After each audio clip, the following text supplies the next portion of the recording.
BNP দুধ দিচ্ছে এখন। বিএনপির দুধ। পুলিশ জেনারেলরা মাথায় রাখেন, এই নির্বাচন আমাদের আজাদির নির্বাচন। বিএনপি কইছে পরিষ্কার করিছে, আর বন্ধ হইতেছে হাম্বা। ওরা ওই একই কথা। গণসংবর্ধনার পর ৩০০ ফিট সড়কের বর্জ্য অপসারণ করলো ঢাকা উত্তর বিএনপি। ২৬ তারিখ সকালে ৩০০ ফিট এলাকায় গিয়ে দেখা যায় জমে থাকা ময়লার স্তূপ পরিষ্কার করছেন ঢাকা উত্তর সিটি কর্পোরেশনের পরিচ্ছন্নতা কর্মীরা।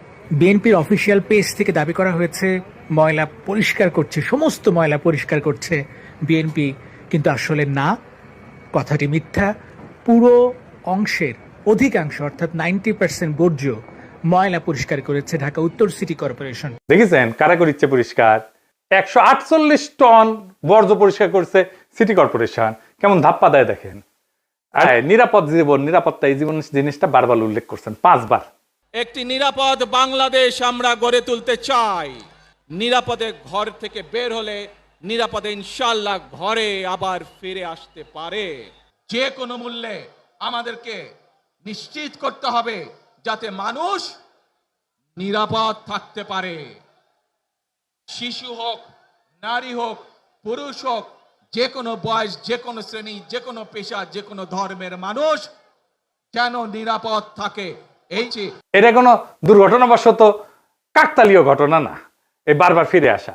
এইটা সেন্ট্রাল থিমেটিক অ্যাঙ্কর তার বক্তৃতার। পুরা বক্তৃতায় ছড়ায় থাকা কোর মেসেজ। এটা শুধু একটা কথার কথা না, পুরা বক্তৃতার একটা নৈতিক ফ্রেম এই নিরাপত্তা, মানুষের নিরাপত্তা। ভাষণের প্রধান নরমাটিভ ক্লেইম মানুষ যেন নিরাপদ থাকে। নরমাটিভ ক্লেইম কারে কয় জানেন তো? জানেন অবশ্যই, তাও কই আর কি। নরমাটিভ ক্লেম বলতে বোঝায় এমন একটা বক্তব্য যে যা কি হওয়া উচিত, কি করা উচিত, বা কোনটা নৈতিকভাবে সঠিক বা ভুল, এই প্রশ্নগুলোর উত্তর দেয়। দলের প্রধান নেতা আসবে, মির্জা ফখরুল বলল, তারেক রহমান যেদিন আসবে সেদিন দেশ যেন কাঁপে ওঠে, কাঁপুনি দেবে। আমি আপনাদেরকে জানাতে চাই, নেতা যেদিন আমাদের আসবেন, যেদিন বাংলাদেশে পা দেবেন, সেদিন যেন সমগ্র বাংলাদেশ কেঁপে ওঠে। বন্ধুগণ, এই কাপাকাপি করতে গিয়া একটা প্রোগ্রাম নিছে। পঙ্গু হাসপাতালে আহত জুলাই যোদ্ধাদের দেখতে যাবে তারেক রহমান। আসার পরে দেখা গেল পঙ্গু হাসপাতালে জুলাই যোদ্ধা নাই, একজনও নাই। এটা কারোই মাথায় আসেনি, তারেক রহমানেরও মাথায় আসেনি যে ওখানে আসলে কেউ আছে। 3টা না 4টা প্রোগ্রাম তো কয়দিনে, তাই না? এতদিন ধরে প্রস্তুতি নিচ্ছে।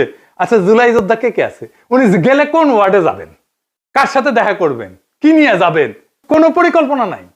এই হইতেছে রাষ্ট্র ক্ষমতায় যাবে যে দল, সেই দশের প্ল্যানিং দেখেন।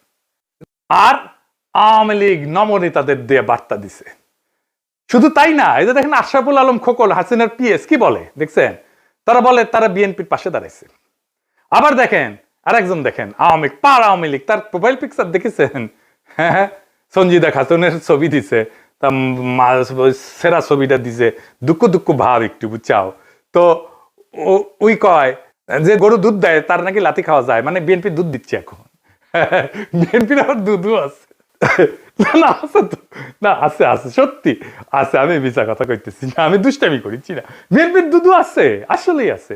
এই যে দেখেন বিএনপির দুধু, দেখি বিএনপির দুধু আছে। তো বিএনপির দুধু দিয়ে দিছে আওয়ামী লীগকে। যাই হোক, পুলিশ জেনারেলরা মাথায় রাখেন, এই নির্বাচন আমাদের আজাদির নির্বাচন। এই ইনসাফের রাষ্ট্রই আমাদের আজাদির দিকে নিয়ে যায়। আমাদের প্রত্যেকটা ভোটকে আমাদের মাঠে রক্ষা করতে হবে। প্রশাসন যদি গণরায়কে ছিনায় নিতে চায়, তাহলে ভোট ডাকাতদের এইবার বিতাড়িত করব বাংলাদেশ থেকে। আর এইবার প্রশাসনের, পুলিশের কাউরে যদি পক্ষপাত করতে দেখা যায়, কোনো মাপ কিন্তু নাই।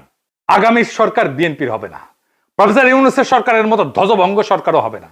তাই খুব খেয়াল, ভোট রক্ষার লড়াইয়ের জন্য তৈরি হন।